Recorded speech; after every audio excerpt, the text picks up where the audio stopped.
Hi friends, ನಮಸ್ತೆ. ನಾನು Mallikarjun. Welcome to ಸ್ಪರ್ಧಾ ಕರ್ನಾಟಕ ಅಕಾಡೆಮಿ ಯೂಟ್ಯೂಬ್ ಚಾನಲ್. ಸ್ನೇಹಿತರೆ, NET ಎಕ್ಸಾಮ್ ಕಾಲ್ಫರ್ ಆಗಿದೆ. UGC NET ಎಕ್ಸಾಮ್ ಕಾಲ್ಫರ್ ಆಗಿದೆ. ಇವತ್ತೇ ಲಾಸ್ಟ್ ಡೇಟ್, ಮೇ 20ನೇ ತಾರೀಕು ಅಪ್ಲೈ ಮಾಡ್ಲಿಕ್ಕೆ ಲಾಸ್ಟ್ ಡೇಟ್. ಲಾಸ್ಟ್ ಡೇಟ್ ಆಗಲಿ ಅಂತ ನಾವು ಕಾಯ್ತಾ ಇದ್ವಿ. ಯಾಕಂದರೆ ಲಾಸ್ಟ್ ಎಕ್ಸಾಮ್ NET ಮತ್ತು KCET ಲಾಸ್ಟ್ ಇಯರ್ ಎಕ್ಸಾಮಲ್ಲಿ ಸಾಕಷ್ಟು ವೀಡಿಯೋಸ್ನ ನಮ್ಮ ಯೂಟ್ಯೂಬ್ ಚಾನಲಲ್ಲಿ ಅಪ್ಲೋಡ್ ಮಾಡಿದ್ವಿ. ಆ ಯೂಟ್ಯೂಬಲ್ಲಿರೋ ಸಾಕಷ್ಟು ವೀಡಿಯೋಸ್ನ ವಾಚ್ ಮಾಡಿ ನೋಟ್ಸ್ ಮಾಡ್ಕೊಂಡ್ರೆ ಸಾವಿರಾರು ವಿದ್ಯಾರ್ಥಿಗಳು ಲಾಸ್ಟ್ ಟೈಮ್ UGC NET ಮತ್ತು KCET ಎಕ್ಸಾಮ್ನ ತುಂಬ ಜನ ಕ್ಲಿಯರ್ ಮಾಡ್ಕೊಂಡು ನಮಗೆಲ್ಲ ಮೆಸೇಜಸ್ ಎಲ್ಲ ಮಾಡಿದಿರಿ, ಕಮೆಂಟ್ ಎಲ್ಲ ಮಾಡಿದಿರಿ, ಫೋನ್ ಮಾಡೆಲ್ಲ ಕಂಗ್ರ್ಯಾಚುಲೇಷನ್ಸ್ ಎಲ್ಲ ನೀವು ಹೇಳಿದ್ದೀವಿ. ಇಷ್ಟೊಂದು ಜನ ಪಾಸ್ ಆಗಿದ್ದಾರೆ. ಹಾಗಾಗಿ ಈ ಸಲನೂ ಕೂಡ NET ಎಕ್ಸಾಮ್ ಏನಿದೆಯಲ್ಲ 2026 UGC NET ಎಕ್ಸಾಮು ಜೂನ್ 22ನೇ ತಾರೀಕಿಂದ ಜೂನ್ 30ನೇ ತಾರೀಕುವರೆಗೂ ಎಕ್ಸಾಮ್ ಇದೆ. ಇದು ಆನ್ಲೈನ್ ಮೋಡ್ ಆಫ್ ಎಕ್ಸಾಮಿನೇಷನ್.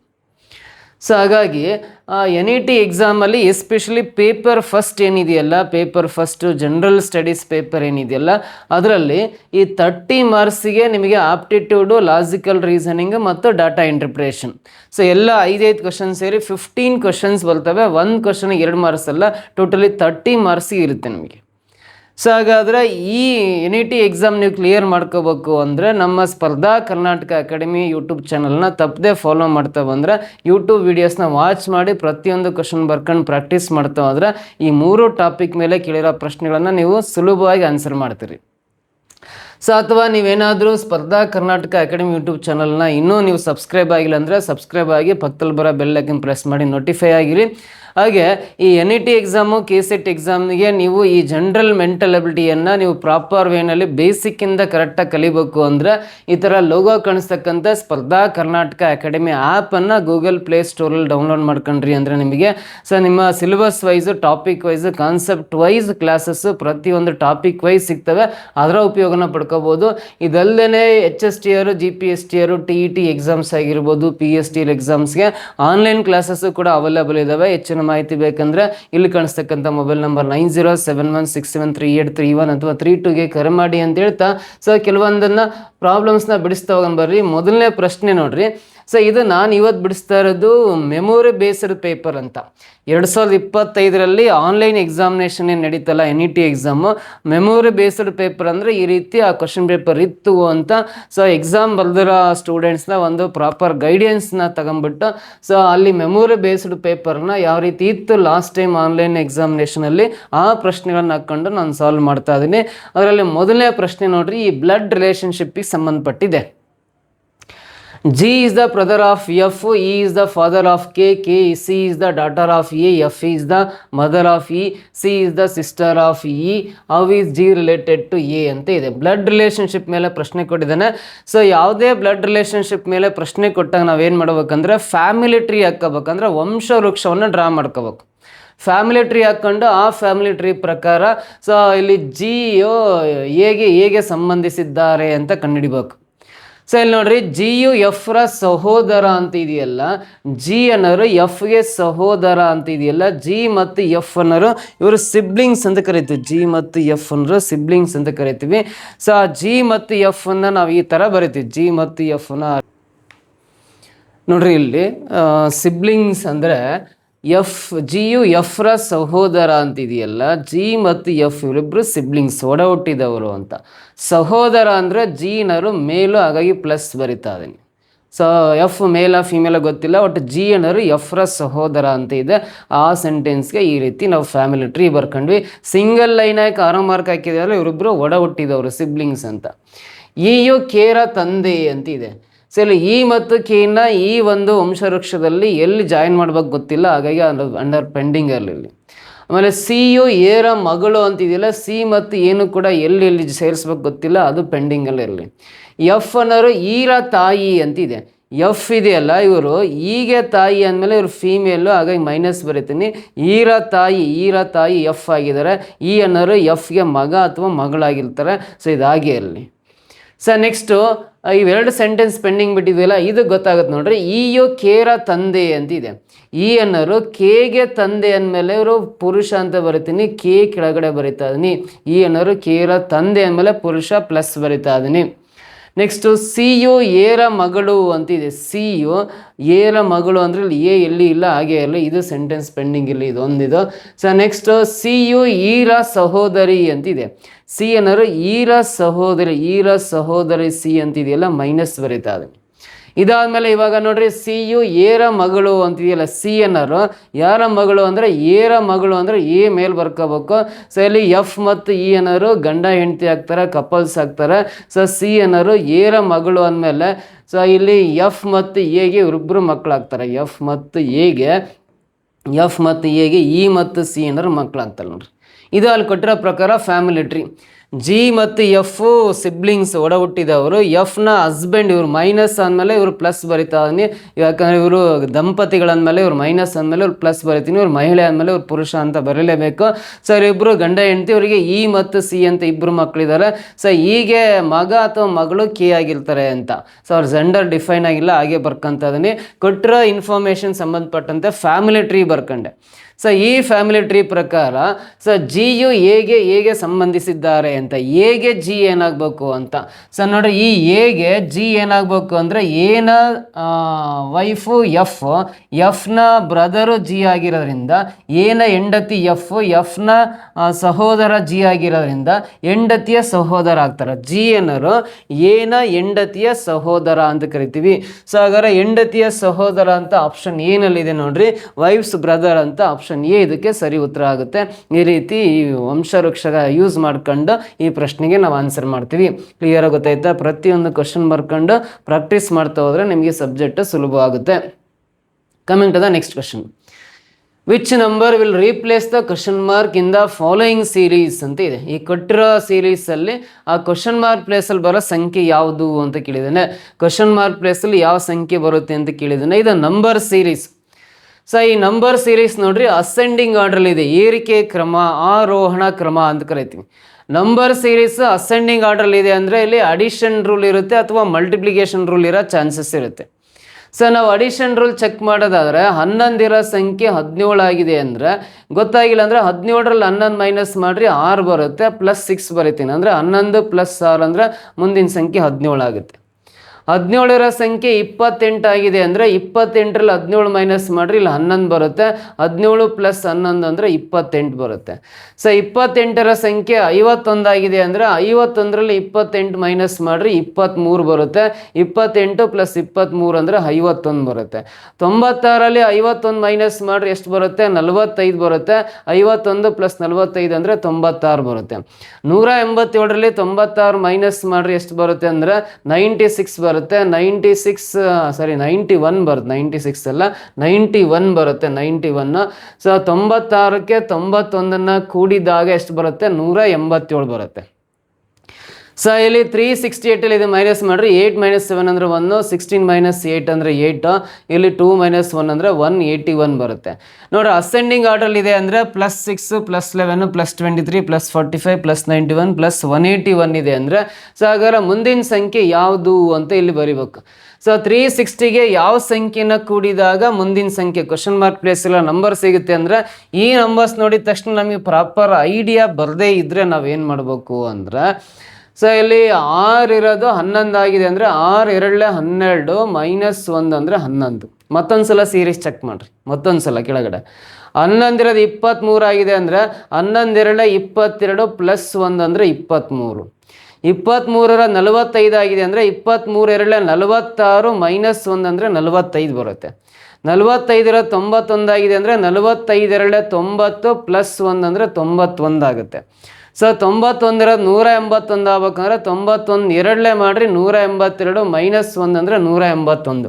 ನೋಡಿ × 2 -1 × 2 +1 × 2 -1 × 2 +1 × 2 -1 +1 -1 +1 -1 ಆಲ್ಟರ್ನೇಟ್ಲಿ ಚೇಂಜ್ ಆಗ್ತಾ ಹೋಗಿದೆ ಅಂದರೆ ಇಲ್ಲಿ 181ನ × 2 ಮಾಡಿ -1 ಮೇಲೆ +1 ಮಾಡ್ಕೋಬೇಕು.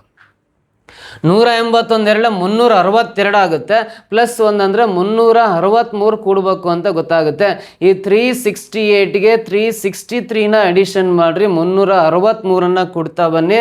ಸೊ 8 + 3 11, ಇಲ್ಲಿ 6 6 12 + 1 13 ದಶಕ 1, ಇಲ್ಲಿ 3 + 3 6 1 7 731 ಬರುತ್ತೆ. ಆ ಕ್ವಶನ್ ಮಾರ್ಕ್ ಪ್ಲೇಸಲ್ಲಿ 731 ನೋಡ್ರಿ, ಇಲ್ಲಿ 731 ಆಪ್ಷನ್ ಸಿ ನಲ್ಲಿದೆ ನೋಡ್ರಿ, ಇದು ಕರೆಕ್ಟ್ ಆನ್ಸರ್ ಆಗುತ್ತೆ.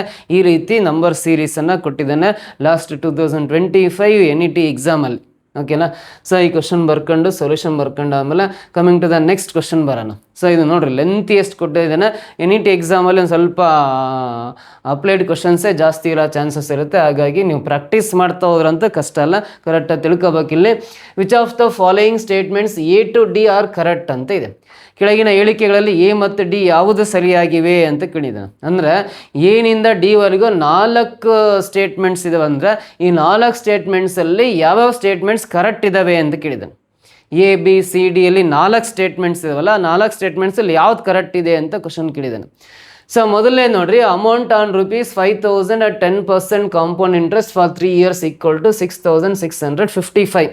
ಅಂದರೆ 5,000 ರೂಪಾಯಿ ಅಮೌಂಟಿಗೆ 10% ಚಕ್ರ ಬಡ್ಡಿ ದರದ ಪ್ರಕಾರ 3 ವರ್ಷಕ್ಕೆ ಅಸಲು ಬಡ್ಡಿ ಸೇರಿ 6,655 ರೂಪಾಯಿ ಆಗುತ್ತೆ ಅಂತ. 5,000 ರೂಪಾಯಿ ಅಸಲಿಗೆ 10% ಚಕ್ರ ಬಡ್ಡಿ ದರದಲ್ಲಿ 3 ವರ್ಷಕ್ಕೆ ಒಟ್ಟು ಮೊತ್ತ ಅಂದರೆ ಅಸಲು ಬಡ್ಡಿ ಸೇರಿ 6,655 ರೂಪಾಯಿ ಆಗುತ್ತೆ ಅಂತ ಕೊಟ್ಟಿದ್ದಾನೆ. ಹಾಗಾದರೆ ಈ ಕ್ಯಾಲ್ಕುಲೇಷನ್ ಕರೆಕ್ಟ್ ಅಥವಾ ರಾಂಗ್ ಅಂತ ನೀವು ಟೆಸ್ಟ್ ಮಾಡ್ಬೇಕು. ಸೊ ಇದು ರೈಟ್ ಆ ರಾಂಗ್ ಅಂತ ಟೆಸ್ಟ್ ಮಾಡ್ಬೇಕಂದ್ರೆ ನೋಡ್ರಿ, ಇಲ್ಲಿ ಹೇಳ್ಕೊಡ್ತೇನೆ. ಅಮೌಂಟ್ 5,000 ಇದೆಯಲ್ಲ, ರೇಟ್ ಆಫ್ ಇಂಟ್ರೆಸ್ಟ್ 10% ಕೊಟ್ಟಿದ್ದಾನೆ. 10% ಕೊಟ್ಟಿದ್ದಾನೆ ಅಂದರೆ 100 ರೂಪಾಯಿ ಸಾಲ ತಗೊಂಡಿದ್ದೀವಿ ಅಂದರೆ ವಾಪಸ್ 110 ರೂಪಾಯಿ ಪೇ ಮಾಡಬೇಕು ಅಂತ. ಅಲ್ಲಿ ಚಕ್ರ ಬಡ್ಡಿ ದರ 10% ಕೊಟ್ಟಿದ್ದಾನೆ ಅಂದರೆ 100 ರೂಪಾಯಿ ಸಾಲ ತಗೊಂಡಿದ್ದೀವಿ ಅಂದರೆ 110 ರೂಪಾಯಿ ವಾಪಸ್ ಕೊಡಬೇಕು ಅಂತ. ಸೊ ಇಲ್ಲಿ ನೋಡ್ರಿ 0 0 ಕ್ಯಾನ್ಸಲ್ ಆಗುತ್ತೆ. 3 ವರ್ಷ ಆದಮೇಲೆ ಅಂತ ಕೇಳಿರೋದ್ರಿಂದ ಈ 10ಗೆ ಕ್ಯೂಬ್ ಹಾಕ್ರಿ, ಇಲ್ಲಿ ಉಳಿದ್ರೆ 11ಗೆ ಕ್ಯೂಬ್ ಹಾಕ್ರಿ. 10 ಕ್ಯೂಬ್ ಅಂದರೆ 1000 ಆಗುತ್ತೆ, 11 ಕ್ಯೂಬ್ ಅಂದರೆ 1331 ಆಗುತ್ತೆ. ಅಂದರೆ ಈ 1,000 ರೂಪಾಯಿ ಅಸಲಿಗೆ 3 ವರ್ಷ ಆದಮೇಲೆ ಅಸಲು ಬಡ್ಡಿ ಸೇರಿ 1,331 ರೂಪಾಯಿ ಬರುತ್ತೆ ಅಂತ. 1,000 ರೂಪಾಯಿ ಅಸಲು ನೀವು ಸಾಲ ಕೊಟ್ಟಿದ್ರಿ ಅಂದರೆ 10% ಚಕ್ರ ಬಡ್ಡಿ ದರದ ಪ್ರಕಾರ 3 ವರ್ಷ ಆದಮೇಲೆ ಅದು 1,331 ರೂಪಾಯಿ ಆಗುತ್ತೆ ಅಂತ. 1,000 ಇರೋದು 1,331 ಆಗುತ್ತೆ ಅಂದರೆ 5,000 ಇರೋದು ಎಷ್ಟಾಗುತ್ತೆ ಅಂತ ಕಂಡುಹಿಡಿಬೇಕು. 1,000 1 1,000 5 5,000 ಆಗುತ್ತೆ. 5 1 5 5 3 15 ದಶಕ 1 5 3 15 1 16 ದಶಕ 1 5 1 5 1 6 ಅಸಲು ಬಡ್ಡಿ ಸೇರಿ 6,655 ರೂಪಾಯಿ ಬರುತ್ತೆ. ಇಲ್ಲೂ ಕೂಡ ಕ್ವಶನಲ್ಲಿ 6,655 ರೂಪಾಯಿ ಕರೆಕ್ಟ್ ಇದೆ ಅಂದರೆ ಮೊದಲನೇ ಸ್ಟೇಟ್ಮೆಂಟ್ ಕರೆಕ್ಟ್ ಇದೆ ಅಂತ. ಯಾವ ಸ್ಟೇಟ್ಮೆಂಟ್ ಕರೆಕ್ಟ್ ಇದೆ ಅಂದರೆ ಫಸ್ಟ್ ಒನ್ ಕರೆಕ್ಟ್ ಇದೆ. ಇಲ್ಲಿಗೆ ಬಿಡೋಂಗಿಲ್ಲ, ಸೆಕೆಂಡ್ ಸ್ಟೇಟ್ಮೆಂಟು ಬರಲೇಬೇಕು. ಎಯು 5 ದಿನಗಳಲ್ಲಿ 1/3 ಕೆಲಸವನ್ನು ಮಾಡಿದರೆ ಪೂರ್ಣ ಕೆಲಸವು 15 ದಿನಗಳಲ್ಲಿ ತೆಗೆದುಕೊಳ್ಳುತ್ತದೆ ಅಂತ. ನೋಡ್ರಿ, ಎ 1/3 ಕೆಲಸ ಮಾಡಲಿಕ್ಕೆ 5 ದಿನ ಬೇಕಾದರೆ ಪೂರ್ತಿ ಕೆಲಸ ಮಾಡಲಿಕ್ಕೆ 15 ದಿನ ಬೇಕು ಅಂತ ಸ್ಟೇಟ್ಮೆಂಟ್ ಕೊಟ್ಟಿದ್ದಾನೆ. If A does 1/3 of A work in 5 days, the full work takes 15 days ಅಂತ ಇದೆ. ಅಂದರೆ ನೋಡ್ರಿ, ಎ ಒಂದು ಕೆಲಸದಲ್ಲಿ 1/3 ಕೆಲಸ ಮಾಡಲಿಕ್ಕೆ 5 days ಬೇಕು ಅಂತ ಹೇಳಿದ್ದಾನೆ. 5 days ಆ ಕೆಲಸವನ್ನು 3 ಸಮಭಾಗ ಮಾಡಿದರೆ 1/3 ಕೆಲಸ ಮಾಡ್ಲಿಕ್ಕೆ 5 days ಬೇಕು.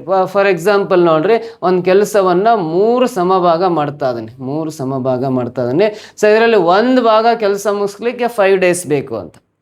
ಸೊ ಇನ್ನೊಂದು ಭಾಗಕ್ಕೂ 5 days, ಇನ್ನೊಂದು ಭಾಗಕ್ಕೂ 5 days ಅಂದರೆ ಟೋಟಲಿ ಫುಲ್ ಕೆಲಸ ಮುಗಲಿಕ್ಕೆ 5 10 15 ದಿನ ಬೇಕಾಗುತ್ತೆ.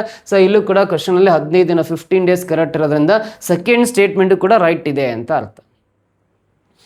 ಇವಾಗ ಸಿ ಚೆಕ್ ಮಾಡೋಣ. Successive discounts of 20% and 30% give A net discount of 44%. ನೋಡಿರಿ, 2 ಸತತ ರಿಯಾಯಿತಿಗಳು, ಕ್ರಮಾನುಗತ ರಿಯಾಯಿತಿಗಳು. ಒಂದು ವಸ್ತುವಿನ ಮೇಲೆ ಮೊದಲು 20%, ಆಮೇಲೆ ನೆಕ್ಸ್ಟ್ 30% ಡಿಸ್ಕೌಂಟ್ ಕೊಟ್ಟಿದ್ದಾರೆ ಅಂದರೆ ಓವರಾಲ್ ಡಿಸ್ಕೌಂಟು ನಿವ್ವಳ ರಿಯಾಯಿತಿ 44%ಗೆ ಸಮ ಆಗುತ್ತೆ ಅಂತ. 2 ಕಂಟಿನ್ಯೂಸ್ ಆಗಿ ಡಬಲ್ ಡಿಸ್ಕೌಂಟ್ ಕೊಡೋದ್ರ ಬದಲಾಗಿ ಸಿಂಗಲ್ ಡಿಸ್ಕೌಂಟ್ ಆದರೆ 44% ಸಮ ಅಂತ ಹೇಳಿದ್ದಾನೆ. ಈ ಸ್ಟೇಟ್ಮೆಂಟ್ ರೈಟ್ ಆರ್ ರಾಂಗ್ ಅಂತ ಚೆಕ್ ಮಾಡ್ಕೋಬೇಕಂದ್ರೆ ಸೊ ಒಂದು ಕಂಡೀಷನ್ ಇದೆ, x + y + xy/100 ಅಂತ. ಇದನ್ನು ಯೂಸ್ ಮಾಡ್ಕೊಂಡ್ರೆ ಗೊತ್ತಾಗುತ್ತೆ ನಮಗೆ. ಮೊದಲಿಗೆ ಫಸ್ಟ್ ಡಿಸ್ಕೌಂಟ್ ಕೊಟ್ಟಿರೋದು ಎಷ್ಟು 20%, ಆಮೇಲೆ 30% ಅಲ್ಲ, ಎಕ್ಸ್ ಇರೋ ಹತ್ರ -20 ಬರಿಬೇಕು. ಯಾಕೆ ಮೈನಸ್ ಬರಿಬೇಕಾದ್ರೆ ಡಿಸ್ಕೌಂಟ್ ಅಂದರೆ ಬೆಲೆಯಲ್ಲಿ ಕಡಿಮೆ ಆಗೋದಲ್ಲ, ಹಾಗಾಗಿ ಎಕ್ಸ್ ಇರೋ ಹತ್ರ -20 ಬರ್ಕೊಳ್ರಿ. ವೈ ಇರೋ ಹತ್ರನೂ -20 ಬರ್ಕೊಳ್ರಿ. ಎಕ್ಸ್ ಅಂದರೆ -20 × ವೈ ಅಂದರೆ -20 ಡಿವೈಡ್ ಬೈ ಕೆಳಗಡೆ 100 ಹಾಕೊಂಡು ಸಿಂಪ್ಲಿಫೈ ಮಾಡಿರಿ. -20 ಅಂದರೆ -40 ಆಗುತ್ತೆ. Minus into minus plus 20 into 20 400 ಆಗುತ್ತೆ. ಡಿವೈಡ್ ಬೈ ಕೆಳಗಡೆ ವೈ ಅಂದರೆ -30 ಅಲ್ಲ, ವೈ ಅಂದರೆ 30 ಅಲ್ಲ, 30 ಬರ್ಕೋಬೇಕು. ಇಲ್ಲಿ 30 ಬರ್ಕೊಂಡ್ರೆ 30 ಇಂಟು 20 ಅಂದರೆ 600 ಆಗುತ್ತೆ. ಡಿವೈಡ್ ಬೈ ಕೆಳಗಡೆ 100. 100 ಅಂದರೆ 100 600 ಆಗುತ್ತೆ. ಇದು -20 -30 ಅಂದರೆ -50 ಆಗುತ್ತೆ. -50 + 4 ಅಂದರೆ -44 ಬರುತ್ತೆ. That means over all discount 44% ಆಗುತ್ತೆ. ಹಾಗಾಗಿ ಈ ಆಪ್ಷನ್ ಸಿ 44% ಕೊಟ್ಟಿದ್ದೀನಿ ಅಂದರೆ ಥರ್ಡ್ ಸ್ಟೇಟ್ಮೆಂಟ್ ಕರೆಕ್ಟ್ ಇದೆ. ಏನು ಕರೆಕ್ಟ್ ಇದೆ, ಬಿನು ಕರೆಕ್ಟ್ ಇದೆ, ಸಿನು ಕರೆಕ್ಟ್ ಇದೆ. ಡಿ ನೋಡ್ರಿ, the smallest 5 digit multiple of 72 is 10,020 ಅಂತ ಇದೆ. ಸೊ 5 ಡಿಜಿಟ್ ಸ್ಮಾಲೆಸ್ಟ್ ನಂಬರ್ 72 ಇಂದ ಡಿವೈಡ್ ಆಗ 5 ಡಿಜಿಟ್ ಸ್ಮಾಲೆಸ್ಟ್ ನಂಬರ್ ಅಂದರೆ 10,020 ಆಗುತ್ತೆ ಅಂತ ಹೇಳಿದ್ದಾರೆ. ಸೊ 72 ಇಂದ ಡಿವೈಡ್ ಆಗ 5 ಡಿಜಿಟ್ ಸ್ಮಾಲೆಸ್ಟ್ ನಂಬರ್ 10,020 ಅಂತ ಕೊಟ್ಟಿದ್ದಾರಲ್ಲ, ಇಲ್ಲೇ ಮಾಡ್ತೀನಿ ನೋಡ್ರಿ. ಈ 10,020 ನೀವು 72ರಿಂದ ಡಿವೈಡ್ ಮಾಡಿರಿ. ಸೊ 72 1 72, ಇನ್ನು 28 ಉಳಿಯುತ್ತೆ. ಈ ಎರಡನ್ನ ಕೆಳಗಿಳಿಸ್ಕೊಳ್ರಿ. 72 ಎಷ್ಟಲೇ ನೋಡ್ರಿ, 4 ಮಾಡಿದರೆ ಆಗಲ್ಲ, 3 ಮಾಡಿದರೆ 3 2 6, 3 7 21, 216 ಬರುತ್ತೆ. 6 7 1 6, 66 ಉಳಿಯುತ್ತೆ. 0 ಇಳಿಸ್ಕೊಳ್ಳೋಣ. 72 8ಲೇ ಮಾಡೋಣ, 9ಲೇ ಮಾಡಿದ್ರು ಓಕೆ. 9 2 18 ದಶಕ 1, 9 7 63 1 64 ಬರುತ್ತೆ. ಸೊ ಇದು ಇನ್ನು ಎಷ್ಟು ಉಳಿಯುತ್ತೆ, 12 ಉಳಿಯುತ್ತೆ. Point cut 0 ಇಳಿಸ್ಕೋಬೇಕಾಗುತ್ತೆ. ಪಾಯಿಂಟ್ ಕಟ್ 0 ಇಳಿಸ್ಕೊಂತೀವಿ ಅಂದರೆ ಕಂಪ್ಲೀಟಾಗಿ ಡಿವೈಡ್ ಆಗಿಲ್ಲ, ಶೇಷ 0 ಬಂದಿಲ್ಲ ಅಂದರೆ 10,020 ಅನ್ನೋದು 72ರಿಂದ ಡಿವೈಡ್ ಆಗ್ತಕ್ಕಂಥ 5 ಡಿಜಿಟ್ ಸ್ಮಾಲೆಸ್ಟ್ ನಂಬರ್ ಅಂತೂ ಅಲ್ಲ. ಸೊ ಹಾಗಾಗಿ ಇದು ಫೋರ್ತ್ ಆಪ್ಷನ್ ಏನಿದೆಯಲ್ಲ, ಫೋರ್ತ್ ಸ್ಟೇಟ್ಮೆಂಟ್, ಇದು ರಾಂಗ್ ಅಂತ ಕರಿತೀವಿ. 10,020 ಅನ್ನೋದು 72ರಿಂದ ಕರೆಕ್ಟ್ ಡಿವೈಡ್ ಆಗಿತ್ತು ಅಂದರೆ ಇದು ಕೂಡ ಸರಿ ಅಂತಲೇ ಹೇಳ್ತಾ ಇದ್ವಿ. ಸೊ 10,020 ಅನ್ನೋದು 72ರಿಂದ ಎಕ್ಸಾಕ್ಟ್ ಡಿವೈಡ್ ಆಗಲ್ಲ, ಪಾಯಿಂಟ್ ಸಮಥಿಂಗ್ ಬರುತ್ತೆ ಅಂದರೆ ಈ ಸ್ಟೇಟ್ಮೆಂಟ್ ರಾಂಗ್ ಇದೆ ಅಂತ. ಈ 4 ಎ ಇಂದ ಡಿ ವರೆಗೆಲ್ಲ 4 ಹೇಳಿಕೆಗಳಲ್ಲಿ ಯಾವ ಹೇಳಿಕೆ ಸರಿ ಇದೆ ಅಂದರೆ ಎ ಸರಿ ಇದೆ, ಬಿ ಸರಿ ಇದೆ, ಸಿ ಸರಿ ಇದೆ ಅಂದರೆ ಆಪ್ಷನ್ ಸಿ ಇದೆ ನೋಡ್ರಿ. A B and C only ಅಂತ ಆಪ್ಷನ್ ಸಿ ಇದಕ್ಕೆ ರೈಟ್ ಆನ್ಸರ್ ಅಂತ ಬರಿಬೇಕು. ಕ್ಲಿಯರ್ ಅರ್ಥ ಆಯ್ತಾ? ಈ ರೀತಿ ಕ್ವಶನ್ ಕೊಟ್ಟಿದ್ದಾನೆ. ನೆಕ್ಸ್ಟ್ ಕ್ವಶನ್ ಬರೋಣ ಆಮೇಲೆ. Arrange the following fraction in ascending order ಅಂತಿದೆ.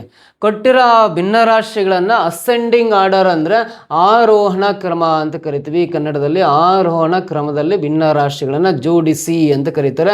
ಸೊ ಇದಕ್ಕೆ ಇನ್ನೊಂದು ಹೆಸರು ಏರಿಕೆ ಕ್ರಮ ಅಂತ ಕರಿತೀವಿ. ಕೊಟ್ಟಿರೋ ಭಿನ್ನರಾಶಿಗಳನ್ನು ಏರಿಕೆ ಕ್ರಮದಲ್ಲಿ ಜೋಡಿಸಿ ಅಂತ ಪ್ರಶ್ನೆ ಕೇಳಿದಂಗೆ. ಸೊ ಅಲ್ಲಿ ಆರೋಹಣ ಕ್ರಮದಲ್ಲಿ ಜೋಡಿಸಿದಾರೆ. ಏರಿಕೆ ಕ್ರಮ ಅಂದರೆ ಮೊದಲು ಸ್ಮಾಲೆಸ್ಟ್ ನಂಬರು ಆಮೇಲೆ ಲಾರ್ಜೆಸ್ಟ್ ನಂಬರ್ಸ್ ಬರಿತಾ ಹೋಗ್ಬೇಕು. ಮೊದಲು ಸ್ಮಾಲೆಸ್ಟ್ ನಂಬರು ಆಮೇಲೆ ಲಾರ್ಜೆಸ್ಟ್ ನಂಬರ್ಸ್ ಬರಿತಾ ಹೋಗ್ಬೇಕು. ಅದೇ ಏರಿಕೆ ಕ್ರಮ ಅಂತ ಕರಿತೀವಿ. ಸೊ ಇವನ್ನ ಏರಿಕೆ ಕ್ರಮ ಅಂತ ಕ್ರಮದಲ್ಲಿ ಬರಿಬೇಕಂದ್ರೆ ಫಸ್ಟ್ ಆಫ್ ಆಲ್ ಎಲ್ಲ ಭಿನ್ನರಾಶಿಗಳನ್ನು ಡೆಸಿಮಲ್ ನಂಬರ್ಸಾಗಿ ಕನ್ವರ್ಟ್ ಮಾಡಬೇಕು. ದಶಮಾಂಶ ಸಂಖ್ಯೆಗಳನ್ನಾಗಿ ಕನ್ವರ್ಟ್ ಮಾಡೋದು ಯಾವ ಥರ ಅಂದರೆ 5/8 ಅಂದರೆ ಇಲ್ಲಿ ನೋಡ್ರಿ, 8 6 48, 2 ಉಳಿಯುತ್ತೆ. 8 2 16, 4 ಉಳಿಯುತ್ತೆ. 0.625 ಬರುತ್ತೆ. ಇದರ ಅರ್ಥ 8ರಿಂದ 5ನ್ನ ಈ ಥರ ಕಿವಿ ಹಾಕೊಂಡು ಡಿವೈಡ್ ಮಾಡಿರಿ. Point gate 0 ಇಳಿಸ್ಕೊಳ್ರಿ. 8 6 48, ಶೇಷ 2 ಉಳಿಯುತ್ತೆ. ಪಾಯಿಂಟ್ ಇರೋದು ಇನ್ನೊಂದು 0 ಹಾಕೊಳ್ರಿ. 8 2 16, 4 ಉಳಿಯುತ್ತೆ. ಪಾಯಿಂಟ್ ಇರೋದು 0 ಹಾಕೊಳ್ರಿ. 8 5 40 ಅಲ್ಲ, 0.625 ಬರುತ್ತೆ. 8ರಿಂದ 5 ಡಿವೈಡ್ ಮಾಡಿದರೆ. ಸೊ ಹಿಂಗೆಲ್ಲ ದಶಮಾಂಶ ಸಂಖ್ಯೆಗಳಾಗಿ ಚೇಂಜ್ ಮಾಡ್ಕೊಳ್ರಿ. 12ರಿಂದ 7 ಡಿವೈಡ್ ಮಾಡಿರಿ. 12 5 60, 10 ಉಳಿಯುತ್ತೆ. 12 8 96, 0.58. ಪಾಯಿಂಟಿಂದ ರೈಟ್ ಸೈಡ್ 2 ಡಿಜಿಟ್ ಬರೋವರೆಗೂ ಡಿವೈಡ್ ಮಾಡಿದ್ರೆ ಸಾಕು. ಇದೇ ಥರ 12ಇಂದ 7 ಡಿವೈಡ್ ಮಾಡಿದ್ರೆ 0.58 ಬರುತ್ತೆ. 16ರಿಂದ 13 ಡಿವೈಡ್ ಮಾಡಿರಿ. 16 6 96, 16 7 112, 16 8 128 ಆಗುತ್ತೆ. ಸೊ ಇನ್ನೆರಡು ಉಳಿಯುತ್ತೆ. 16 1 16 ಕ್ಯಾನ್ಸಲ್ ಆಗಿ 0.81 ಬರುತ್ತೆ. 16ಇಂದ 13 ಡಿವೈಡ್ ಮಾಡಿದ್ರೆ ಪಾಯಿಂಟ್ ಕಟ್ಟಿ 0 ಇಳಿಸ್ಕೊಳ್ರಿ. 16 8 128 ಬರುತ್ತೆ. ಇನ್ನೂ 2 ಉಳಿಯುತ್ತೆ. ಪಾಯಿಂಟಿಂದ 0 ಇಳಿಸ್ಕೊಳ್ರಿ. 16 1 16, ಇನ್ನು 4 ಉಳಿಯುತ್ತೆ. ಇಲ್ಲಿಗೆ ಸ್ಟಾಪ್ ಮಾಡಿರಿ. 0.81 ಬರೀತೀವಿ. 3/4 ಅಂದರೆ 4ಇಂದ 3 ಡಿವೈಡ್ ಮಾಡಿರಿ. 0.75 ಬರುತ್ತೆ. 0.75 ಬರುತ್ತೆ 3/4 ಅಂದರೆ. ಇವನು ಅಸೆಂಡಿಂಗ್ ಆರ್ಡರ್ ಆರೋಹಣ ಕ್ರಮ ಏರಿಕೆ ಕ್ರಮದಲ್ಲಿ ಬರಿಬೇಕಂದ್ರೆ ಮೊದಲು ಇಲ್ಲಿ ಸ್ಮಾಲೆಸ್ಟ್ ನಂಬರ್ ಬರಿಬೇಕು. ಸ್ಮಾಲೆಸ್ಟ್ ನಂಬರ್ ಅಂದರೆ ಇದೇ 0.58 ಅನ್ನೋದು ಸ್ಮಾಲೆಸ್ಟ್ ನಂಬರು ಅಂದರೆ ಆಪ್ಷನ್ ಬಿ ನಲ್ಲಿರೋ ನಂಬರು. ಬಿ ಫಸ್ಟ್ ಬರಿತೀವಿ. ಸೊ ನಲ್ಲಿ ಇನ್ನೊಂದು ಸಂಖ್ಯೆ ಇತ್ತು ಅನಿಸುತ್ತೆ, ಎಲ್ಲೋ ಮಿಸ್ ಆಗಿದೆ. ಈನಲ್ಲಿ ಯಾವುದೋ ಒಂದು ಮಿಸ್ ಆಗಿದೆ ನೋಡೋಣ. ಇಲ್ಲಿ BCDE ಅಂತಿದ್ದಾವೆ. ಈ ಆಪ್ಷನಲ್ಲಿರೋ ನಂಬರ್ ನಾವೆಲ್ಲೂ ಟೈಪ್ ಮಾಡಿಲ್ಲ ಅನಿಸುತ್ತೆ, ಹಂಗಾಗಿ ತಪ್ಪಾಗಿದೆ.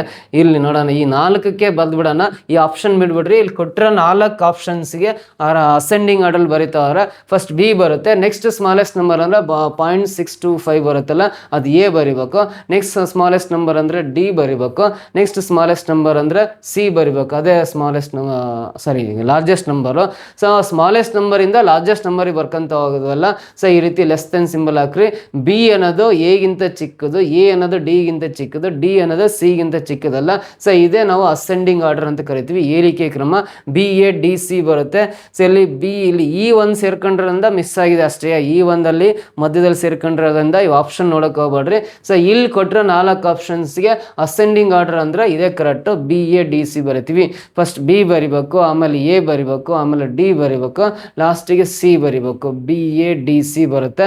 ಸೊ BADC ಅನ್ನೋದೇನಿದಿಲ್ಲ, first smallest B, next smallest ಆಮೇಲೆ largest A, next largest D, last largest C ಬರುತ್ತೆ. BADC is the right answer ಅಂತ ಕರಿತೀವಿ. ಈ ಆಪ್ಷನ್ ಅಂತ ನೋಡೋಕೆ ಹೋಗ್ಬೇಡ್ರಿ, ನಾನು ಈನೆಲ್ಲ ಅಲ್ಲಿ ಆಪ್ಷನಲ್ಲಿ ಹಾಕಿಲ್ಲ, ಹಾಗಾಗಿ ಇದು ಚೇಂಜಸ್ ಆಗುತ್ತೆ. ಓಕೆನಾ, ನೆಕ್ಸ್ಟ್ ಕ್ವಶನ್ ಬರೋಣ. ಸೊ ಇಲ್ಲೊಂದು ಡಾಟಾ ಟೇಬಲ್ ಕೊಟ್ಟಿದ್ದಾನೆ ನೋಡ್ರಿ. ಡಾಟಾ ಇಂಟರ್ಪ್ರಿಟೇಷನ್ ಮೇಲೆ 5 ಕ್ವಶನ್ಸ್ ಕೇಳ್ತಾರಲ್ಲ, ಅದರಲ್ಲಿ ಡಾಟಾ ಟೇಬಲ್ಗೆ ಸಂಬಂಧಪಟ್ಟಂತೆ ಪ್ರಶ್ನೆ. ಯಾವ ವಿಷಯಕ್ಕೆ ಸಂಬಂಧಪಟ್ಟಂತೆ ಡಾಟಾ ಟೇಬಲ್ ಇದೆ ಅಂತ ಓದ್ಕೊಳ್ರಿ. Read the given passage and answer the following question. The following table presents details about the number of students enrolled in 3 different academic programs, namely BA, BCA, BBA in 5 different colleges ATE during the year 2020.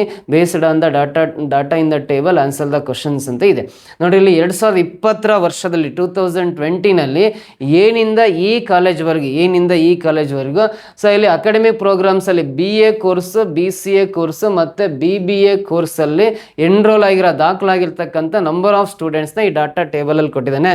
So ಏನಿಂದ ಈ colleges totally 5 different ಕಾಲೇಜಸಲ್ಲಿ BA, BCA, BBA ಕೋರ್ಸಲ್ಲಿ enrol ಆಗಿರ್ತಕ್ಕಂಥ number of students ಎಷ್ಟೆಷ್ಟಿದ್ರು ಅಂತ ಈ data ಟೇಬಲಲ್ಲಿ ಕೊಟ್ಟಿದ್ದಾನೆ.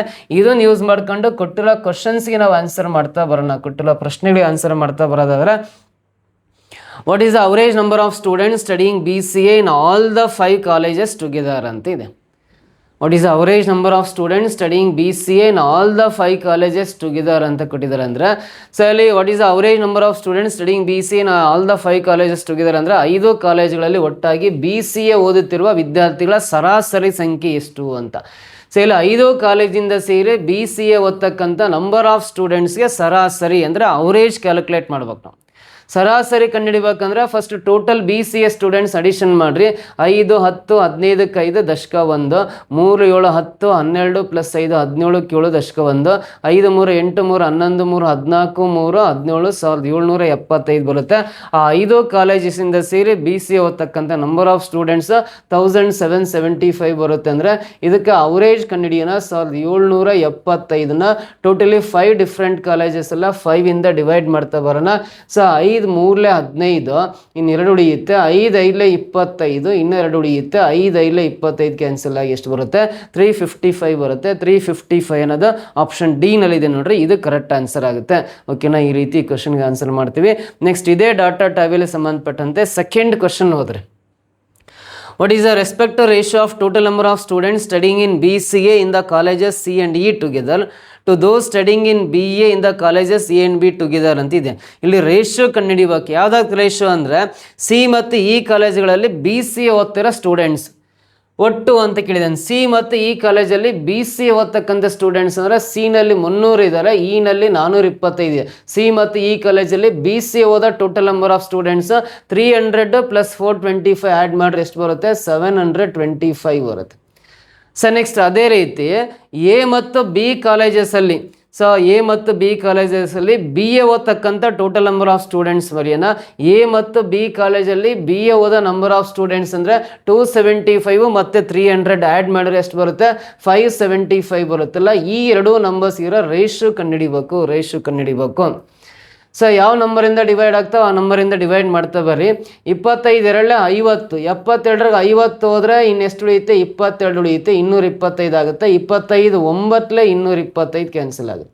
25ಇಂದ divide ಮಾಡಿರಿ. ಇದು 25 2 50, 7 ಉಳಿಯುತ್ತೆ, 75 ಆಗುತ್ತೆ. 25 3 75 ಕ್ಯಾನ್ಸಲ್ ಆಗಿ 29:23 ಬರುತ್ತೆ. 29:23 ಅನ್ನೋದು ಆಪ್ಷನ್ ಸಿ ನಲ್ಲಿದೆ ನೋಡ್ರಿ, ಇದು ಕರೆಕ್ಟ್ ಆನ್ಸರ್ ಆಗುತ್ತೆ. ಓಕೆನಾ, ಅರ್ಥ ಆಯ್ತಾ? ನೆಕ್ಸ್ಟ್ ಮುಂದಿನ ಪ್ರಶ್ನೆ ಬರೋಣ.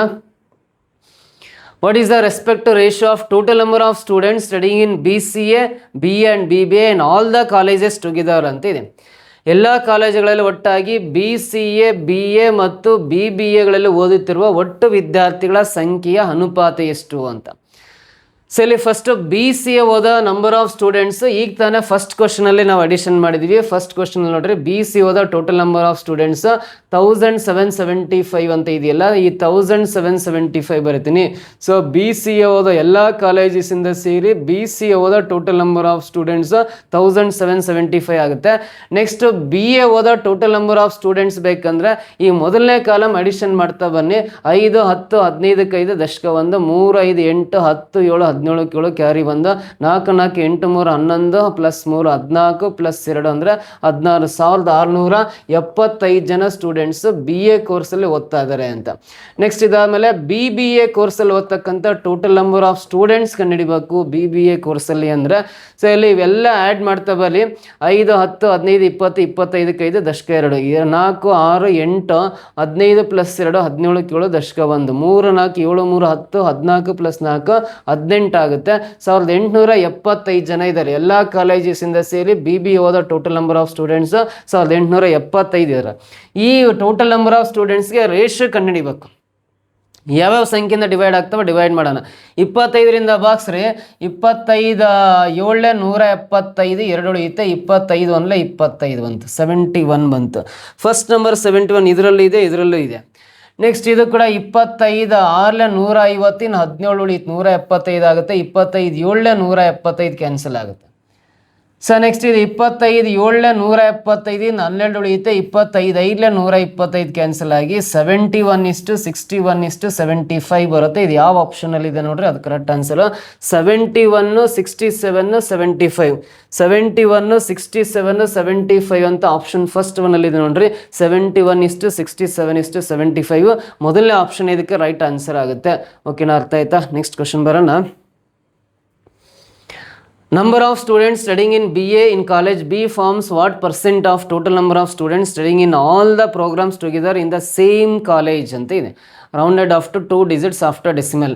ನೋಡ್ರಿ, ಕಾಲೇಜ್ Bನಲ್ಲಿ BA ಓದುತ್ತಿರುವ ವಿದ್ಯಾರ್ಥಿಗಳ ಸಂಖ್ಯೆಯು ಒಂದೇ ಕಾಲೇಜಿನಲ್ಲಿ ಎಲ್ಲ ಕಾರ್ಯಕ್ರಮಗಳಲ್ಲಿ ಒಟ್ಟಿಗೆ ಓದುತ್ತಿರುವ ಒಟ್ಟು ವಿದ್ಯಾರ್ಥಿಗಳ ಸಂಖ್ಯೆ ಶೇಕಡ ಎಷ್ಟು ಅಂತ ಕೇಳಿದಾನೆ. ಸೊ ಇಲ್ಲಿ B ಕಾಲೇಜಲ್ಲಿ BA ಓದೋ ನಂಬರ್ ಆಫ್ ಸ್ಟೂಡೆಂಟ್ಸ್ 300 ಇದ್ದಾರೆ. ಇದಕ್ಕೆ ಶೇಕಡ ಕಂಡುಹಿಡಿಬೇಕಂದ್ರೆ ಈ 300ನ ಮೇಲ್ಗಡೆ ಬರ್ಕೋಬೇಕು. ಪರ್ಸೆಂಟೇಜ್ ಕಂಡುಹಿಡಿಬೇಕಂದ್ರೆ B ಕಾಲೇಜಲ್ಲಿ BA ಓದೋ ನಂಬರ್ ಆಫ್ ಸ್ಟೂಡೆಂಟ್ಸ್ನ ಮೇಲ್ ಬರ್ಕೊಂಡು, ಸೊ ಇದೇ B ಕಾಲೇಜಲ್ಲಿ ಎಲ್ಲ ಕೋರ್ಸಿಂದ ಸೇರಿ ಟೋಟಲ್ ಸ್ಟೂಡೆಂಟ್ಸ್ ಎಷ್ಟಿದ್ದಾರೆ ನೋಡ್ಕೋಬೇಕು. BA BCA BBA 3 ಕೋರ್ಸ್ ಸೇರಿ ಆ B ಕಾಲೇಜಲ್ಲಿರೋ ಟೋಟಲ್ ನಂಬರ್ ಆಫ್ ಸ್ಟೂಡೆಂಟ್ಸ್ ಕೆಳಗಡೆ ಬರ್ಕೋಬೇಕು. ಸೊ 475 325 ಅಂದರೆ ಇದು 800 ಪ್ಲಸ್ 300 ಅಂದರೆ 1100 ಆಗುತ್ತೆ 3 ಕೋರ್ಸ್ ಸೇರಿ.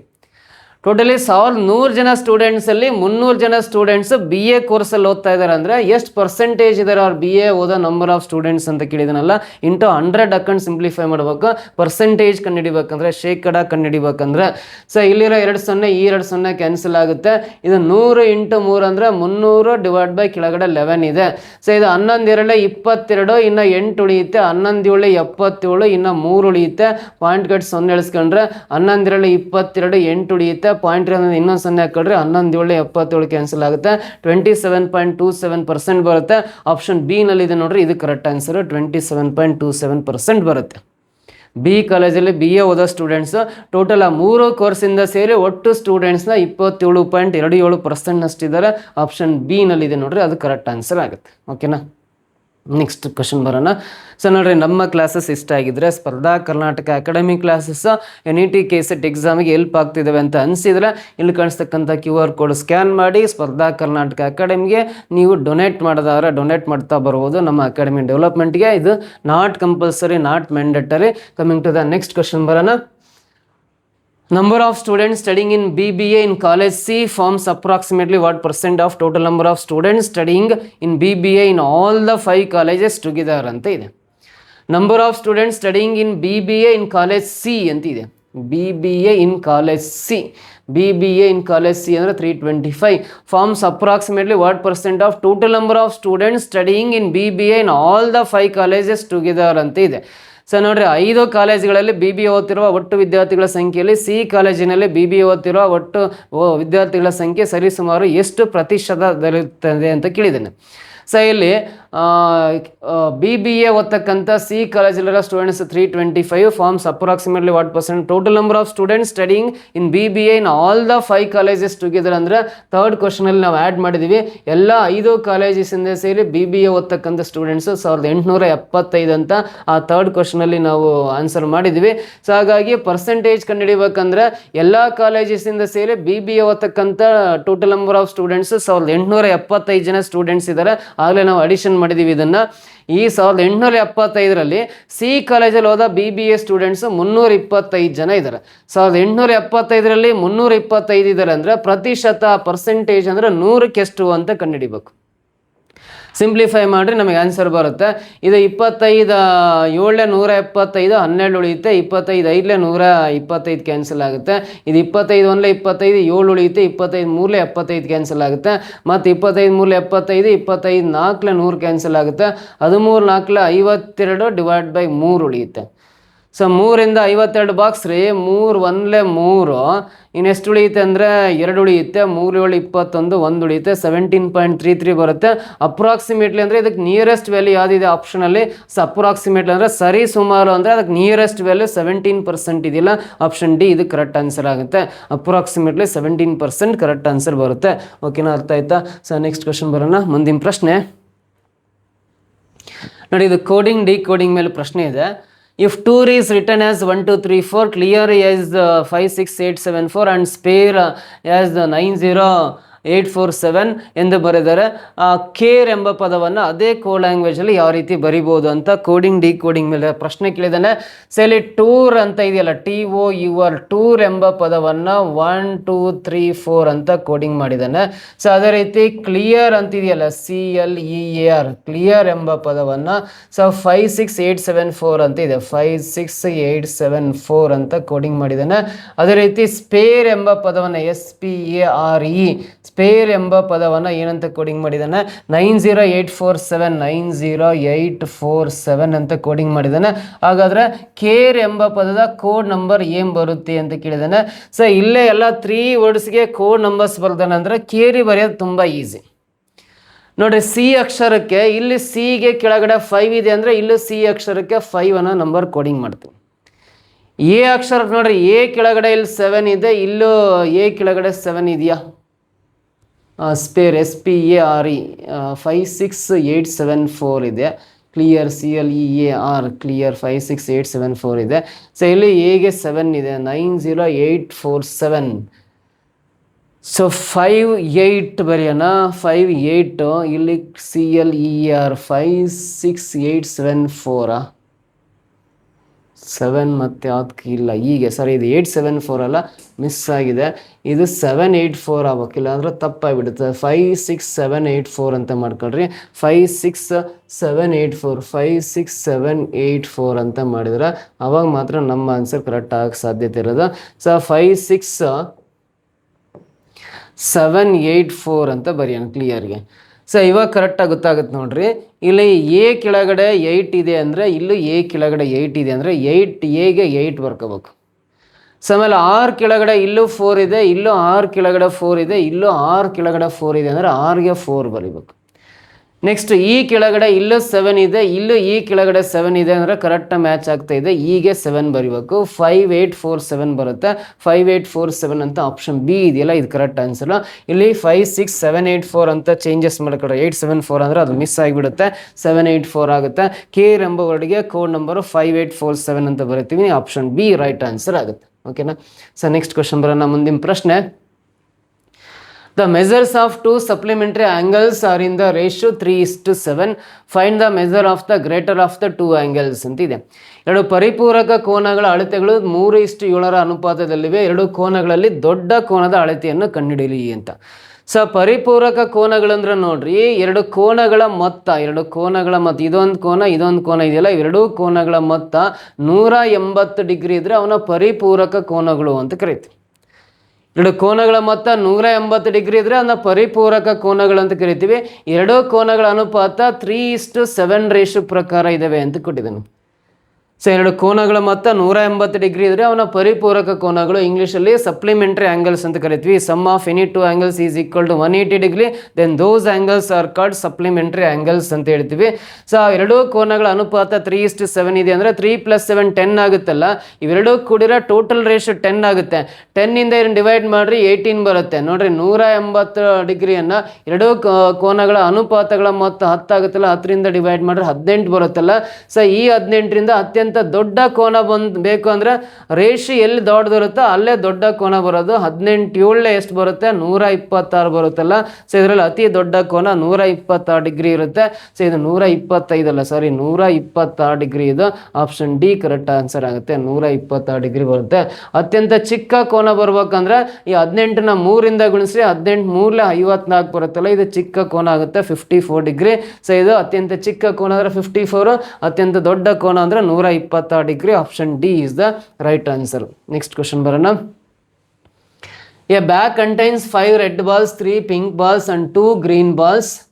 If you draw a ball, what is the probability that it is green ಅಂತಿದೆ. ಒಂದು ಚೀಲದಲ್ಲಿ 5 ರೆಡ್ ಬಾಲ್ಸ್ ಇದಾವೆ, 5 ರೆಡ್ ಕಲರ್ ಬಾಲ್ಸ್ ಇದಾವೆ. ಆಮೇಲೆ 3 ಯಾವ್ದಿದಾವೆ ಅಂದ್ರೆ ಪಿಂಕ್ ಕಲರ್ ಬಾಲ್ಸ್ ಇದಾವೆ. ಪಿಂಕ್ ಕಲರ್ ಬಾಲ್ಸ್ ಎಷ್ಟಿದಾವೆ ಅಂದ್ರೆ 3 ಪಿಂಕ್ ಕಲರ್ ಬಾಲ್ಸ್ ಇದಾವೆ. ಆಮೇಲೆ 2 ಗ್ರೀನ್ ಬಾಲ್ಸ್ ಇದಾವೆ. ಗ್ರೀನ್ ಕಲರ್ ಬಾಲ್ಸ್ 2 ಇದಾವೆ. 2 ಗ್ರೀನ್ ಕಲರ್ ಬಾಲ್ಸ್ ಇದಾವೆ ಅಂದ್ರೆ ಸೊ ಟೋಟಲಿ ಎಲ್ಲ ಸೇರಿ ಎಷ್ಟು ಬಾಲ್ಸ್ ಆಗ್ತವೆ ನೋಡ್ಕೊಂತ ಬರ್ರಿ. ಎಲ್ಲ ಸೇರಿ ಟೋಟಲ್ ಎಷ್ಟು ಬಾಲ್ಸ್ ಆಗ್ತವೆ ಚೆಕ್ ಮಾಡ್ತಾ ಬರ್ರಿ. ಸೊ ಅಲ್ಲಿ pink colour balls 3, red 5, green 2 ಇದಾವೆ ಅಂದ್ರೆ 5 + 3 8, 8 + 2 ಅಂದ್ರೆ ಟೋಟಲ್ ನಂಬರ್ ಆಫ್ ಬಾಲ್ಸ್ 10 ಆಗ್ತವೆ. ಈ 10 ಚೆಂಡುಗಳಲ್ಲಿ ಒಂದು ಬಾಕ್ಸಲ್ಲಿ ನೋಡ್ರಿ, ಒಂದು ಚೀಲದಲ್ಲಿ ಟೋಟಲ್ ಇವೆಲ್ಲ ಸೇರಿ 10 ಚೆಂಡುಗಳಿದಾವಲ್ಲ, ಆ ಚೀಲದಲ್ಲಿ 10 ಚೆಂಡು ಇರ್ತಾವಲ್ಲ, ಎಲ್ಲ ಮಿಕ್ಸ್ ಮಾಡಿರ್ತಾರೆ. ನೀವು ಕೈ ಹಾಕಿ ಒಂದು ಚೆಂಡನ್ನು ಹೊರಗಿಳಿತಾ ಇದ್ರಿ. ಸೊ ನೋಡ್ರಿ, ನೀವು ಒಂದು ಚೆಂಡನ್ನು ಎಳೆದರೆ ಅದು ಹಸಿರು ಬಣ್ಣದ್ದಾಗಿರುವ ಸಂಭವನೀಯತೆ ಎಷ್ಟು? So if you draw a ball, ball ಅಂದ್ರೆ ಒಂದು ಬಾಲನ್ನು ಹೊರ ತೆಗಿತಾ ಇದ್ದಾರೆ ಅಂದರೆ what is the probability that it is green? ಅದು ಗ್ರೀನ್ ಆಗಿರೋ ಪ್ರಾಬಬಿಲಿಟಿ ಎಷ್ಟು ಅಂತ ಕೇಳಿದ್ದಾನೆ.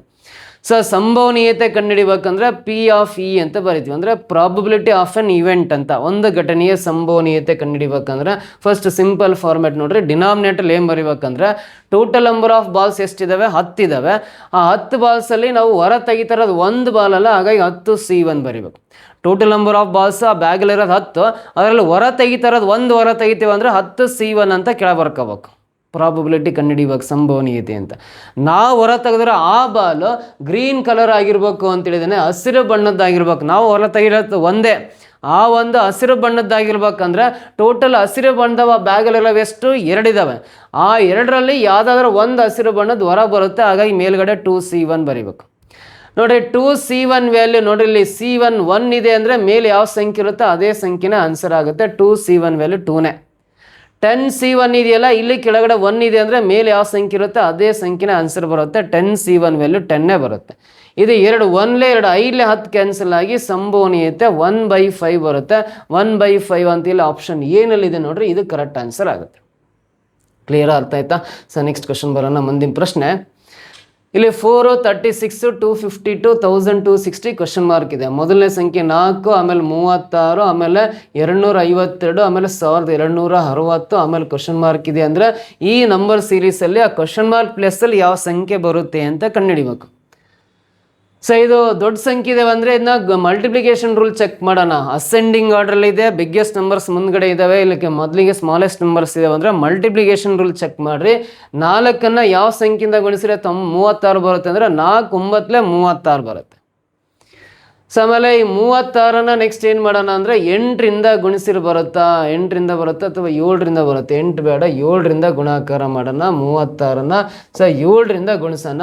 ಸೊ 7 6 42, ದಶಕ 4 ಇರುತ್ತೆ. 7 3 21, 4 25, 252 ಕರೆಕ್ಟ್ ಬರುತ್ತೆ. ಇಂಟು 7 ಮಾಡಿದ್ರೆ 252 ಬರುತ್ತೆ. ಸೊ ಈ 252ನ ಇಂಟು 5 ಮಾಡೋಣ. 5 2 10ಕ್ಕೆ 0 ಕ್ಯಾರಿ 1, 5 5 25 1 26, 5 2 10 2 12, 1260 ಬರುತ್ತೆ. ಇಂಟು 5 ಮಾಡಿದ್ರೆ ಇಂಟು 9 ಇಂಟು 7 ಇಂಟು 5 ಮಾಡಿದ್ದೀವಿ ಅಂದರೆ ನೆಕ್ಸ್ಟು ನೋಡಿರಿ 9 7 5 ಎಲ್ಲ ಆಡ್ ನಂಬರ್ಸ್, ಬೆಸ ಸಂಖ್ಯೆಗಳಾಗಿರೋದ್ರಿಂದ ನೆಕ್ಸ್ಟ್ ಬೆಸ ಸಂಖ್ಯೆ 3ರಿಂದ ಗುಣಿಸ್ಬೇಕು. 1260ನ್ನು 3ರಿಂದ ಗುಣಿಸಿದ್ವಿ ಅಂದರೆ 0 3 6 18, ದಶಕ 1 3 2 6 1 7, 3 1 3, 3780 ಬರುತ್ತೆ. ಕ್ವಶನ್ ಮಾರ್ಕ್ ಪ್ಲೇಸಲ್ಲಿ ಬರೋ ನಂಬರು 3780 ಆಗುತ್ತೆ. 3780 ಅನ್ನೋದು ಸೆಕೆಂಡ್ ಆಪ್ಷನಲ್ಲಿದೆ ನೋಡ್ರಿ, ಇದು ಕರೆಕ್ಟ್ ಆನ್ಸರ್ ಆಗುತ್ತೆ. ಗೊತ್ತಾಯ್ತಾ? ಸೊ ನೆಕ್ಸ್ಟ್ ಮುಂದಿನ ಪ್ರಶ್ನೆ ಬರೋದಾದ್ರೆ, ಸೊ ಇಲ್ಲಿ ಆಲ್ಫಾಬೆಟ್ ಸೀರೀಸ್ ಇದೆ ನೋಡ್ರಿ. ಮೊದಲಿಗೆ CMO ಕೊಟ್ಟಿದ್ದಾನೆ, ಆಮೇಲೆ FPR ಅಂತ ಕೊಟ್ಟಿದ್ದಾನೆ, ನೆಕ್ಸ್ಟ್ ISU ಕೊಟ್ಟಿದ್ದಾನೆ, ನೆಕ್ಸ್ಟ್ ಕ್ವಶನ್ ಮಾರ್ಕ್ ಇದೆ. ಸೊ ಇದಕ್ಕೆ ಆನ್ಸರ್ ಬರ್ಬೇಕಂದ್ರೆ ಆಲ್ಫಾಬೆಟ್ಸ್ ಬರ್ಕೊಂಡ್ರೆ ನಮಗೆ ಕ್ಲಾರಿಟಿ ಸಿಗುತ್ತೆ. A ನಿಂದ Z ವರೆಗೂ ABCD, next EF GH IJ KL MNOP QR STUV WXYZ alphabets ಬರ್ಕೊಂಡು ಚೆಕ್ ಮಾಡ್ತಾ ಬರ್ರಿ. ಸೊ ಇಲ್ಲಿ ಮೊದಲನೇ ಅಕ್ಷರ, ಮೊದಲನೇ ಗ್ರೂಪಲ್ಲಿ C ಇದೆ ಅಂದರೆ ಇಲ್ಲಿ ಮೊದಲನೇ ಅಕ್ಷರ F ಇದೆ, ಇಲ್ಲಿ ಮೊದಲನೇ ಅಕ್ಷರ I ಇದೆ. ಕ್ವಶನ್ ಮಾರ್ಕ್ ಪ್ಲೇಸಲ್ಲಿ ಮೊದಲನೇ ಅಕ್ಷರ ಯಾವ್ದು ಬರುತ್ತೆ ಅಂತ. ಆಲ್ಫಾಬೆಟ್ ನೋಡ್ರಿ, C ಮತ್ತು F ನಡುವೆ 2 ಲೆಟರ್ಸ್ ಗ್ಯಾಪ್ ಇದೆ, +2 ಬರ್ತೀನಿ ಅಂದರೆ C ನಿಂದ ಮುಂದಕ್ಕೆ 2 ಅಕ್ಷರ ಗ್ಯಾಪ್ ಕೊಟ್ಟು F ಇದೆ ಅಂತ. ಸೊ F ಇಂದ I ಇದೆ ಅಂದರೆ F ಇಂದ ಮುಂದಕ್ಕೆ ಅಗೇನ್ 2 ಲೆಟರ್ಸ್ ಗ್ಯಾಪ್ ಕೊಟ್ಟು I ಇದೆ ಅಂತ. ಅದೇ ಥರ ನಾವು I ಇಂದ ಮುಂದಕ್ಕೆ 2 ಅಕ್ಷರ ಗ್ಯಾಪ್ ಕೊಟ್ಟು ಬರ್ಕೊಂಡ್ವಿ ಅಂದರೆ L ಬರುತ್ತೆ. ನಮಗೆ ಬೇಕಾಗಿರೋ ಆನ್ಸರಲ್ಲಿ ಫಸ್ಟ್ ಲೆಟ್ರ್ L ಇರಬೇಕು. ಫಸ್ಟ್ ಲೆಟ್ರ್ L ಅನ್ನೋದು ಥರ್ಡ್ ಆಪ್ಷನ್ ಮತ್ತು ಫೋರ್ತ್ ಆಪ್ಷನ್ ಇದೆ. ಇದು ಫಸ್ಟ್ ಮತ್ತು ಸೆಕೆಂಡ್ ರಾಂಗ್ ಆಗುತ್ತೆ. ಇವಾಗ ಎಲ್ಲದರಲ್ಲೂ ಸೆಕೆಂಡ್ ಲೆಟರ್ ಚೆಕ್ ಮಾಡ್ತಾ ಬರೋಣ. M ಇರೋ ಅಕ್ಷರ ಇಲ್ಲಿ P ಇದೆ ಅಂದರೆ ಆಲ್ಫಾಬೆಟ್ಟಲ್ಲಿ M ಇಂದ ಮುಂದಕ್ಕೆ 2 ಲೆಟರ್ಸ್ ಗ್ಯಾಪ್ ಕೊಟ್ಟು P ಇದೆ. ಸೊ P ಇಂದ ಇಲ್ಲಿ ಸೆಕೆಂಡ್ ಲೆಟರ್ S ಇದೆ ಅಂದರೆ P ನಿಂದ ಮುಂದಕ್ಕೆ 2 ಲೆಟರ್ಸ್ ಗ್ಯಾಪ್ ಕೊಟ್ಟು S ಇದೆ ಅಂದರೆ ಇದೇ ರೀತಿ ನಾವು S ಇಂದ ಮುಂದಕ್ಕೆ 2 ಲೆಟರ್ಸ್ ಗ್ಯಾಪ್ ಕೊಟ್ಟು ಬರ್ದ್ವಿ ಅಂದರೆ V ಅಕ್ಷರ ಬರುತ್ತೆ. ನಮಗೆ ಬೇಕಾಗಿರೋ ಆನ್ಸರಲ್ಲಿ ಫಸ್ಟ್ 2 ಲೆಟರ್ಸ್ LV ಇರಬೇಕು. ಇದು LY ಇರೋದ್ರಿಂದ ರಾಂಗ್, LV ಇದೆ ಅಂದರೆ option third 1 correct. Next third letter ಏನು ಚೆಕ್ ಮಾಡ್ಕೊಂತ ಕೂರೋ ಅವಶ್ಯಕತೆ ಇಲ್ಲ ನೋಡಿರಿ. ಈ ಥರ ಪ್ರಶ್ನೆಗಳು ಲಾಸ್ಟ್ 2025 NET ಎಕ್ಸಾಮಲ್ಲಿ ಕೇಳಿರ್ತಕ್ಕಂಥ ಪ್ರಶ್ನೆಗಳಾಗಿರ್ತವೆ. ಸೊ ಈ ಥರ ಕ್ವಶನ್ಸ್ನ ನೆಕ್ಸ್ಟ್ ಮತ್ತೆ ಮುಂದಿನ ವೀಡಿಯೋದಲ್ಲಿ ಮತ್ತಿನ್ನು ಬೇರೆ ಬೇರೆ ಥರ ಪ್ರಶ್ನೆಗಳು ಯಾವ ಥರ, ಯಾಕಂದರೆ ಡಿಫ್ರೆಂಟ್ ಸೆಷನಲ್ಲಿ ಎಕ್ಸಾಮ್ ಆಗಿರೋದ್ರಿಂದ ಬೇರೆ ಬೇರೆ ಕ್ವಶನ್ ಪೇಪರ್ನ ಸಾಲ್ವ್ ಮಾಡ್ತಾ ಹೋಗ್ತೀನಿ. ನಮ್ಮ ಕ್ಲಾಸಸ್ ಇಷ್ಟ ಆಗಿದ್ದರೆ ಸೊ QR ಕೋಡನ್ನ ಸ್ಕ್ಯಾನ್ ಮಾಡಿ ಎಷ್ಟಾಗುತ್ತೆ ಅಷ್ಟು ಸ್ಪರ್ಧಾ ಕರ್ನಾಟಕ ಅಕಾಡೆಮಿಗೆ ನೀವು ಕಾಂಟ್ರಿಬ್ಯೂಟ್ ಮಾಡ್ತಾ ಬರ್ಬೋದು. ಸೊ ನಮ್ಮ ವಿಡಿಯೋ ಇಷ್ಟ ಆಗಿದ್ರೆ ಒಂದು ಲೈಕ್ ಮಾಡಿ, ಕಮೆಂಟ್ ಮಾಡಿ, ನಿಮ್ಮ ಫ್ರೆಂಡ್ಸ್ ಗ್ರೂಪ್ಗೆಲ್ಲ ಶೇರ್ ಮಾಡ್ತಾ ಬನ್ನಿ. ನೆಕ್ಸ್ಟ್ ಮತ್ತೆ ವಿಡಿಯೋದಲ್ಲಿ ಭೇಟಿ ಆಗ್ತೀನಿ. Thank you so much.